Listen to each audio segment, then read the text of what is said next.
Nehemiah chapter 1. The words of Nehemiah, the son of Hachaliah. And it came to pass in the month of Chisleu, in the 20th year, as I was in Shushan the palace, that Hanani of one of my brethren came, and he and certain men of Judah, and I asked them concerning the Jews that had escaped, which were left of the captivity, and concerning Jerusalem.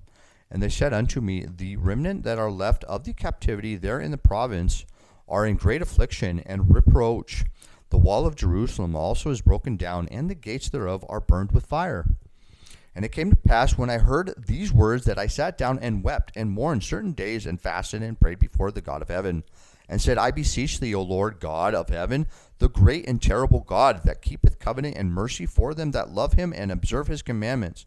Let thine ear now be attentive, Shema in Hebrew, to listen, to hear, and Shema, and thine eyes open, that thou mayest hear the prayer of thy servant, which I pray before thee now, day and night, for the children of Israel, thy servants, and confess the sins of the children of Israel, which we have sinned against thee.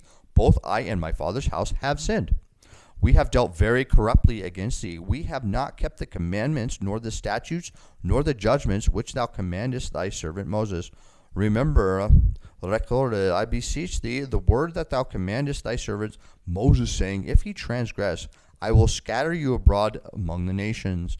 But if you turn unto me, and keep my commandments, and do them, thou there were of you cast out unto the uttermost part of the heaven. Yet will I gather them from thence, and will bring them unto the place that I have chosen to set my name there.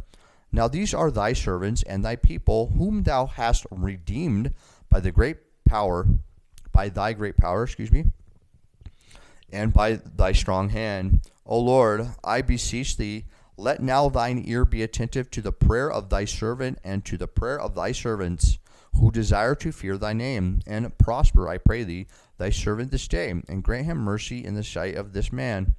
For I was the king's cupbearer.